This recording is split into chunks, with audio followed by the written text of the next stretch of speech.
जय जिनेंद्र, नमस्कार, सादर आमंत्रण है मेरे चैनल नॉकआउट एजुकेशन पर आप सभी का।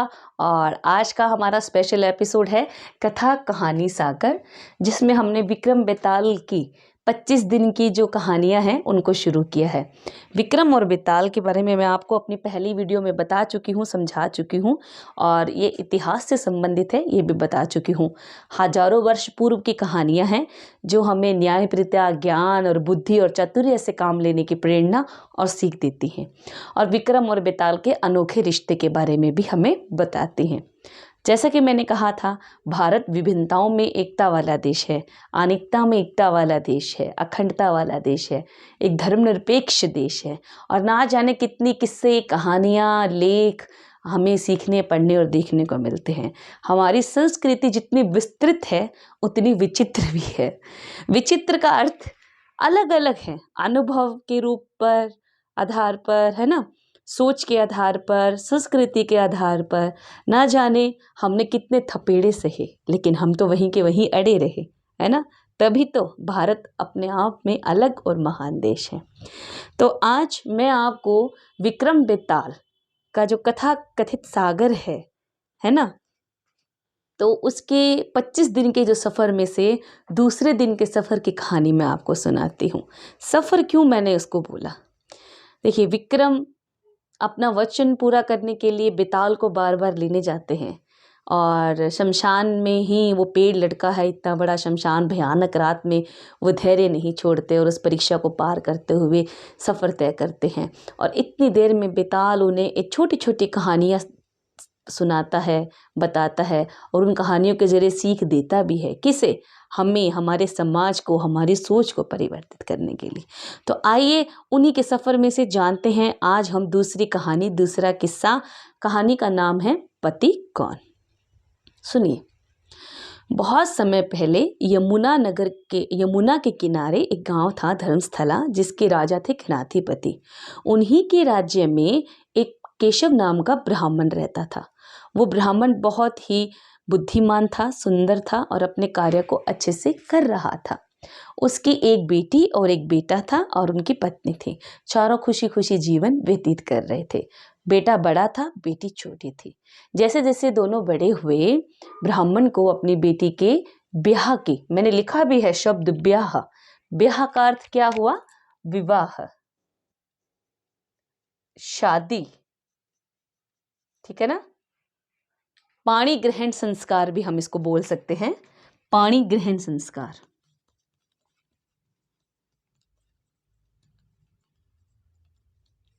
ठीक है। रूपवती का मतलब अति सुंदर,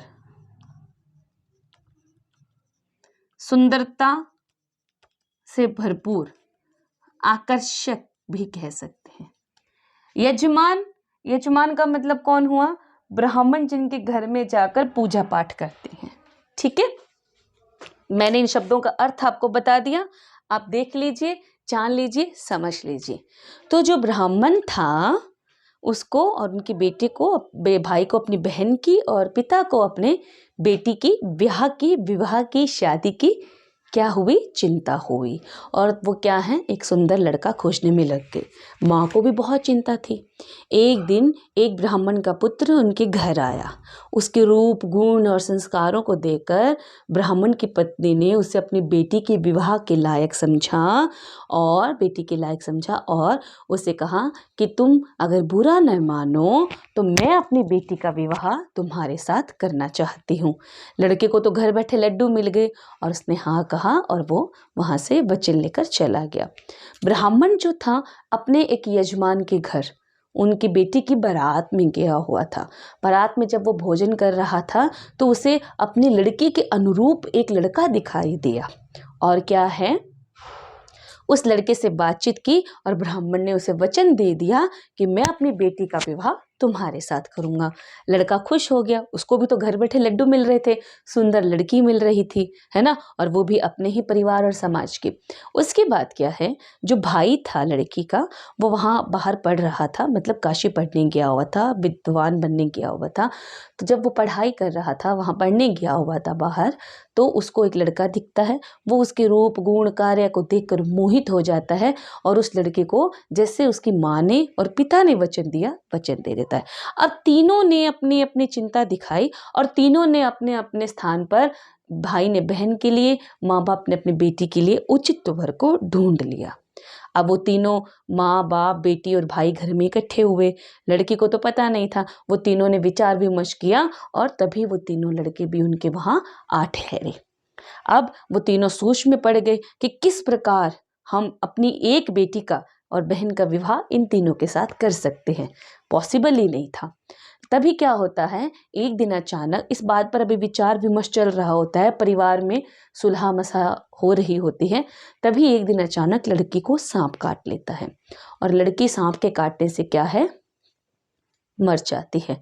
पर तीनों लड़के, लड़की का भाई और जो माता पिता होते हैं, वो उसको झाड़ फूंक करवा के वैद्य के पास ले जाके सब क्रियाकलाप करते हैं, पर लड़की क्या है, बचती नहीं, मर जाती है। और अंत में 6 के 6 जन उसका अंतिम संस्कार करने उसको शमशान ले जाते हैं और उसका क्रियाक्रम कर देते हैं। तभी माँ बाप और भाई तो घर लौट आते हैं, दुख में दुखी होते हैं, बेटी बिछड़ गई होती है। पर वो तीनों लड़के में से क्या है, एक लड़का एक लड़का, जो पहला लड़का होता है, वो लड़की की हड्डियां चुन लेता है और साधु बन जाता है। दूसरा लड़का उसकी राख, जले हुए शरीर की राख को इकट्ठा कर लेता है, वहीं एक झोंपड़ी डाल लेता है और रहने लग जाता है। तीसरा लड़का दूर देश चला जाता है और साधु योगी बन जाता है। अब ये तीनों अपने अपने स्थान पर अपना अपना धर्म निभा रहे हैं। तीनों ही साधु योगी बन गए, पर तीनों के योगी बनने के अलग अलग तरीके हैं।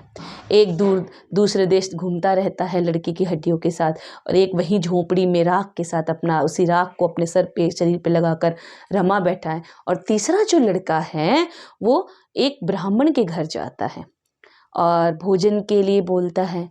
ब्राह्मणी उसको भोजन करवाती है, परंतु ब्राह्मणी का जो पुत्र होता है, वो अपनी माँ का आंचल पकड़े खड़ा रहता है। जो साधु बना तीसरा लड़का होता है, वह देखता रहता है, पर ब्राह्मणी के मन में दया नहीं होती।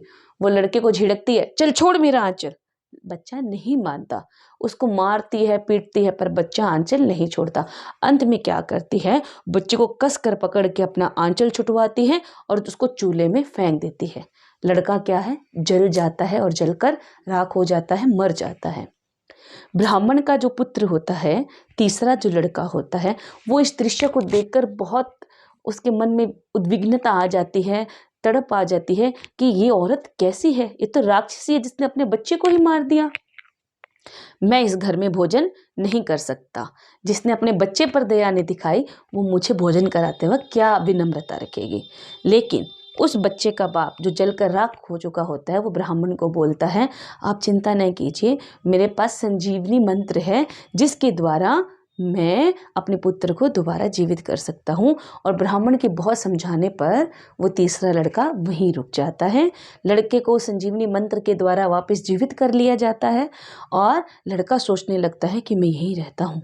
अगर ये संजीवनी पोथी मुझे मिल जाए तो इसके मंत्रों का प्रयोग कर मैं अपनी भविष्य भार्या को जीवित कर सकता हूँ। और वो रात भर वहीं रुकता है, चुपके से उस पोथी को लेता है और निकल जाता है। और निकल कर शमशान में पहुंचता है, जहां वो दोनों लड़के भी आपस में बातचीत कर रहे होते हैं।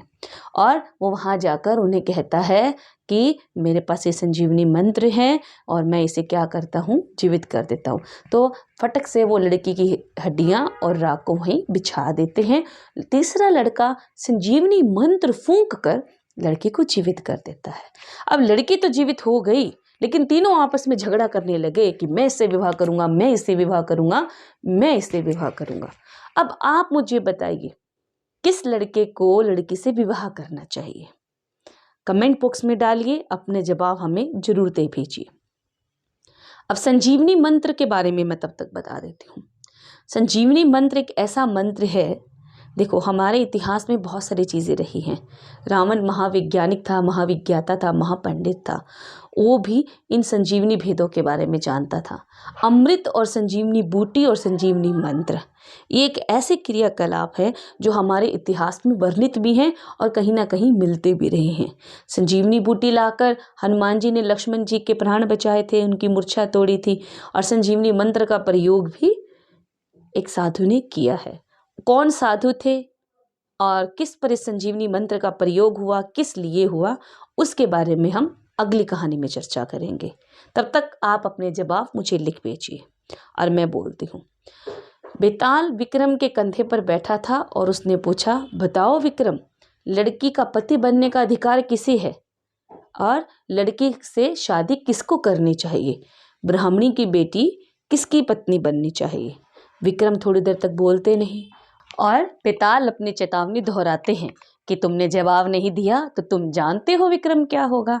तभी विक्रम ने कहा, सुनो बेताल, लड़की की अस्थियां अर्थात हड्डियां जिसके पास थी वो उसके बेटे समान हुआ और जिसने उसको जीवन दान दिया वह पिता के समान हुआ और जिसने उसकी राख संभाल कर वहीं झोपड़ी डालकर बैठा उसका ही लड़की से विवाह होना चाहिए।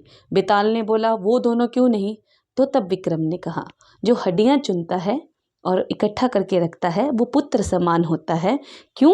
क्योंकि विसर्जन का हक उसी को है और जो जन्म देने का हक रखते हैं, अधिकार रखते हैं, वो माता पिता होते हैं। तो जिसने संजीवनी मंत्र देकर फूंक कर उस लड़की के प्राण वापस लाए वो उसका पिता हुआ, यानी पिता समान हुआ। तो लड़की का विवाह बेटे के साथ, माँ का विवाह और पुत्री का विवाह पिता के साथ नहीं हो सकता। समाज में यही कहा जाता है। और जिस लड़के ने राख लगाकर अपने शरीर में उसकी राख में ही रमा रहा, वहीं झोपड़ी डालकर उसको याद करता रहा, उसी का अधिकार है उस लड़की के ऊपर, अर्थात उसी से उसको विवाह करना चाहिए।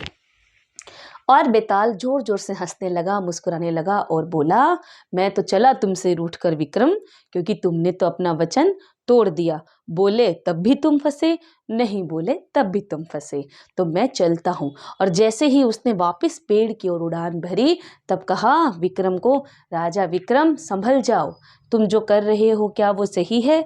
क्या तुमने यह जानने का प्रयास नहीं किया कि वो मुझे क्यों चाहता है? उस साधु के जो शक्तियां प्राप्त वो करना चाहता है, जो तंत्र साधना, उसमें मेरी क्या आवश्यकता है? राजा विक्रम जागो, समझो। पर विक्रम को याद था अपना वचन, वो लाल जो उसको मिले थे और उनका अर्थ वो चुका रहा था। ये कहानियां 25 दिन ही क्यों चली, ये 25 ही क्यों कहलाई, इसके बारे में भी हम चर्चा करेंगे, जानेंगे, समझेंगे अपने अगले वीडियो में। और संजीवनी मंत्र तो मैं आपको क्या बताऊंगी, वो तो पुराणों में लिखा है, लेकिन संजीवनी मंत्र का प्रयोग इतिहास में किस किसने किया है उसके बारे में हम अवश्य जानेंगे। तब तक के लिए मुझे बिता दीजिए। मेरे कहानी और कथा सागर एपिसोड से जुड़े रहिए, लाइक, शेयर और कमेंट कीजिए और जानिए नई नई कहानियों, नए नए किस्सों के बारे में। नैतिक शिक्षा जीवन का आधार है, इसी से मिलता हमें बहुत प्यार है। वाणी की विनम्रता दिलाती जीत है, यही हमारे जीवन का संगीत है। तो संगीत को सुनिए, मन खुश करिए, चलते रहिए अपनी राहों में इसी प्रकार। मैं मिलती हूँ आपसे अगले शुक्रवार को एक नई कहानी, विक्रम बेताल की कथा, तीसरी कहानी में कौन है क्या है। तब तक के लिए जय हिंद, जय जिनेंद्र। खुश रहिए, आदाब करिए, अपने धर्म में, अपने प्यार में, अपने दुनिया में मस्त रहिए, व्यस्त रहिए, स्वस्थ रहिए और मेरे चैनल को सब्सक्राइब जरूर कीजिए।